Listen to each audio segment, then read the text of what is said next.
ನಮಸ್ಕಾರ ಸ್ನೇಹಿತರೆ, Bihar election result ನೋಡಿದ್ಮೇಲೆ ಕರ್ನಾಟಕದ ಪ್ರಾದೇಶಿಕ ಪಕ್ಷಗಳಾದ ಕೆಆರ್ಎಸ್ ಹಾಗೂ ಪ್ರಜಾಕೀಯದ ಪರಿಸ್ಥಿತಿ ಏನಾಗ್ಬೋದು ಅಂತ ಯೋಚನೆ ಮಾಡಿದ್ರಾ? ಬಿಹಾರ ಎಲ್ಲಿದೆ, ಕರ್ನಾಟಕ ಎಲ್ಲಿದೆ ಅಂತ ಯೋಚನೆ ಮಾಡ್ತಿದ್ರಾ?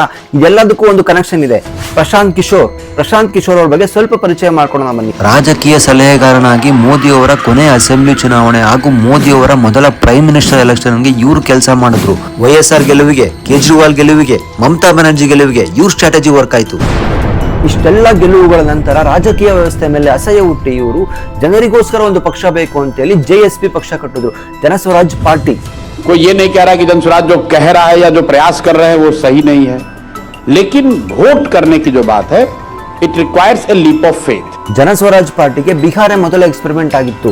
ಜಾತಿ, ಧರ್ಮ, ಫ್ಯಾಮಿಲಿ ಪೊಲಿಟಿಕ್ಸ್, ಫ್ರೀ ಬೀಸ್ ಇದೆಲ್ಲವನ್ನು ಬಿಟ್ಟು ಡೆವಲಪ್ಮೆಂಟ್ ಅನ್ನ ಅಜೆಂಡಾ ಇಟ್ಕೊಂಡು ಎಲೆಕ್ಷನ್ಗೆ ಕಣಕ್ಕಿಳಿದ್ರು. ಶಿಕ್ಷಣ, ಆರೋಗ್ಯ, ಅಭಿವೃದ್ಧಿ. ರಾಜಕಾರಣಿಗಳ ಮಕ್ಕಳು ಮೊಮ್ಮಕ್ಕಳ ಅಭಿವೃದ್ಧಿಗೆ ವೋಟ್ ಹಾಕ್ಬೇಡಿ, ನಿಮ್ಮ ಮಕ್ಕಳ ಮೊಮ್ಮಕ್ಕಳ ಅಭಿವೃದ್ಧಿಗೆ ವೋಟ್ ಹಾಕಿ ಅಂತೇಳಿ ಕ್ಯಾಂಪೇನ್ ಶುರು ಮಾಡಿದ್ರು. JSP ಪಾರ್ಟಿಯಿಂದ most educated professors, lawyers, doctors ಇವ್ರನ್ನೆಲ್ಲ ಕಣಕ್ಕಿಳಿಸಿದ್ರು. ಆದ್ರೆ ರಿಸಲ್ಟ್ ಬಂದಾಗ ತೋರಿಸಿದ್ದು big zero. Sorry Prashant Kishor ji, क्या मतलब? Hero? You wanted to be hero, you have turned out to be. Stage ಮೇಲೆ ಮಾತಾಡೋದೇ ಬೇರೆ, ರಿಯಲ್ ಟೈಮ್ ಎಲೆಕ್ಷನ್ ನಡೆಯೋದೇ ಬೇರೆ. ಕರ್ನಾಟಕದ ರೀತಿ ಕಾಂಗ್ರೆಸ್ ಅಲ್ಲಿ ಫ್ರೀ ಬೀಸ್ ಅನೌನ್ಸ್ ಮಾಡಿತ್ತು. 2,500 ಮಂತ್ಲಿ, 200 ಯೂನಿಟ್ ಕರೆಂಟು, ಮನೆಗೊಂದು ಗೌರ್ಮೆಂಟ್ ಜಾಬ್ ಅಂತ.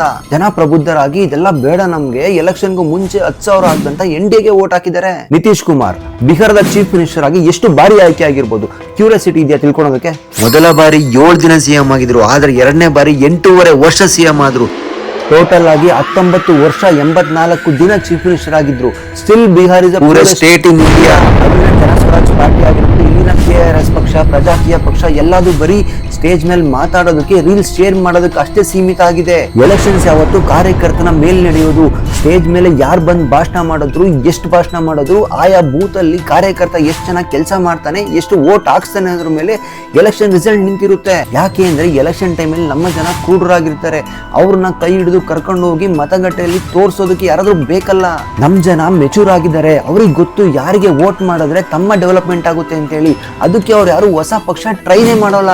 ನಿಮ್ಗೆ ಒಳ್ಳೇದ್ ಮಾಡ್ತೀವಿ, ಚೇಂಜಸ್ ತಗೊಂಡ್ಬರ್ತೀವಿ ಅಂತ ಹೊಸ ಪಕ್ಷದವ್ರು ಹೇಳಿದ್ರೆ ಬೇಡ ನೀವು ದೂರ ಇರ್ರಿ, ನಮ್ಮ ಅಣ್ಣ ಚೆನ್ನಾಗಿರ್ಬೇಕು, ನಮ್ ಬಾಸ್ ಚೆನ್ನಾಗಿರ್ಬೇಕು, ನಮ್ ಜಾತಿ ಲೀಡರ್ ಚೆನ್ನಾಗಿರ್ಬೇಕು ಅಂತೇಳಿ ಮತ್ತೆ ಹಳೆ ಪಕ್ಷದವ್ರಿಗೆ ವೋಟ್ ಹಾಕ್ತಾರೆ.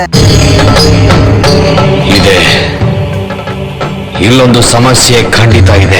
ಒಂದೊಳ್ಳೆ ಮಲ್ಟಿ ಸ್ಪೆಷಾಲಿಟಿ ಹಾಸ್ಪಿಟಲ್ ನಿಮ್ಮ ಕಾನ್ಸ್ಟಿಟ್ಯೂನ್ಸಿ ಇಲ್ಲ ಅಂತ ಹೇಳಿದ್ರೆ, ಒಂದೊಳ್ಳೆ international level school, government school ನಿಮ್ಮ ಕಾನ್ಸ್ಟಿಟ್ಯೂನ್ಸಿ ಇಲ್ಲ ಅಂತ ಹೇಳಿದ್ರೆ, ರೋಡ್ ಸರಿ ಇಲ್ಲ ಅಂತ ಹೇಳಿದ್ರೆ, ನೀರ್ ಸರಿ ಇಲ್ಲ ಅಂತ ಹೇಳಿದ್ರೆ, ಕ್ಲೀನ್ನೆಸ್ ಇಲ್ಲ ಅಂತ ಹೇಳಿದ್ರೆ, ನೀವು ಆಯ್ಕೆ ಮಾಡಿರೋ ನಾಲಾಯಕ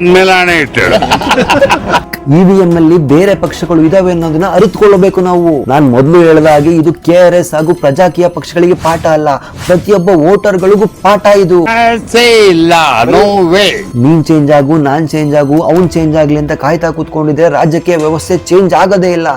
ಎಷ್ಟು ಅವಕಾಶ ಅವ್ರಿಗೆ ಕೊಟ್ಟು ನೋಡಿದ್ದೀವಿ, ಏನಾದ್ರೂ ಚೇಂಜಸ್ ಕಾಣಿಸ್ತಾ? ಅವರು ಮಾಡೋ ಕೆಲಸ ನೋಡಿದೀವಿ, ಇವಾಗ ಬದಲಾಯಿಸಿ.